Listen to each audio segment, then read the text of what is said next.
for over a decade.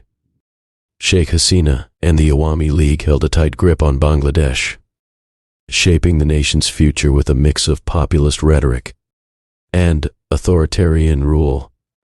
Under her leadership, the Awami League promised progress and prosperity. But behind the scenes, corruption festered, and a culture of impunity thrived. What began as a government claiming to champion the people gradually revealed itself as a regime driven by greed, self-preservation, and unchecked power. As the years passed, the facade of development and democracy began to crack.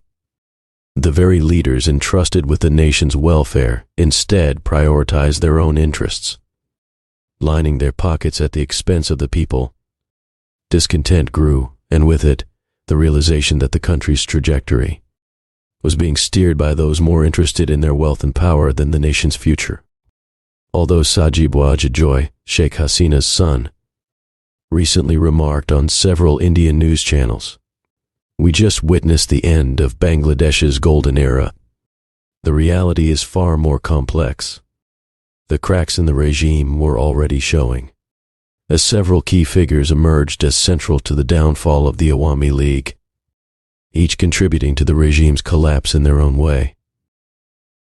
Salman F. Rahman, the former advisor to the Prime Minister on private industry and investment, once celebrated as the country's richest man, became a symbol of greed and corruption.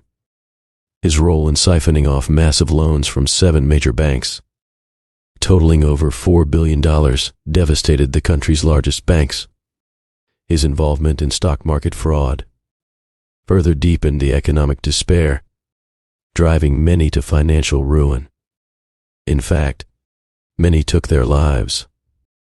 High-profile and charismatic barrister Andaliv Rahman Partho publicly stated that Salman F. Rahman deserves 2 death sentences for his heinous actions. Anisul Haq, the nation's law minister, exemplified the blatant hypocrisy within the regime. Despite holding a position meant to uphold justice, he amassed millions overnight through his private law firm, exploiting his influence for personal gain. His actions underscored the pervasive corruption that had seeped into every level of governance. Shamim Osman, a notorious gangster and member of parliament from Narayanganj, manipulated his political affiliations to maintain power, regardless of which party held office. His family's strategic alliances with opposing parties like the BNP and Jatiyo Party ensured their influence remained unchallenged, further entrenching corruption within the political system. Osman was infamous not only for his political maneuvering, but also for openly bragging in public speeches about extorting police officers, further demonstrating his blatant disregard for the law. Benazir Ahmed, the former Inspector General of Police and ex-chief of the Rapid Action Battalion, epitomized the arrogance of unchecked power. Known for his opulent lifestyle, he built lavish mansions and flaunted expensive watches, with a swagger that belied his official role. Now hiding in the United States, Benazir's fall from grace underscores the moral decay that had permeated the regime. Another notorious figure was Harun al-Rashid, infamously known as D.B. Harun, was a man shrouded in controversy and corruption. As a high-ranking law enforcement official, he was directly responsible for the deaths of countless police officers under his command, manipulating the system for his gain. While he presented himself on television as an honest and upright officer, this was merely a facade. In reality, he amassed vast wealth through corrupt practices, including acquiring a luxurious home in Richmond Hill, Ontario, an area known as Begmpara, infamous for sheltering corrupt Bangladeshi officials and their families. Corruption like Harun's pushed the public to the breaking point, fueling the anger and despair that led to such heinous acts against the police department for the first time in the country's history. Today, One of the most infamous figures, Abdurrahman Bodi, a former member of parliament, and known as the Yaba Mafia, faced the wrath of an enraged public.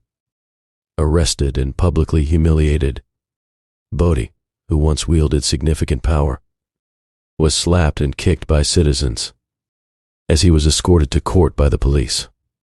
His arrest symbolizes the beginning of the end for those who thought themselves untouchable. During Sheikh Hasina's rule, over 800 members of the opposition BNP disappeared in the last 15 years, leaving their families in despair and uncertainty. Hundreds of thousands were imprisoned for speaking out or taking action against the government. Bloggers, Facebook users, and YouTubers who dared to criticize the Awami League faced fatal consequences, marking a dark period of censorship and repression.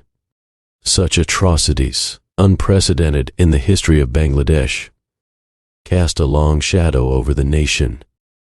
As the regime crumbled, an angry mob took justice into their own hands. In a tragic and violent turn of events, 29 Awami League leaders, including their family members, were killed by enraged citizens, while others fled the country or were captured by authorities. But as the dust settles on this historic upheaval, one question remains: was it these men who led to the regime's downfall? Was it Sheikh Hasina's leadership that sowed the seeds of destruction? Or was it the inevitable collapse of a corrupt system that could no longer sustain itself?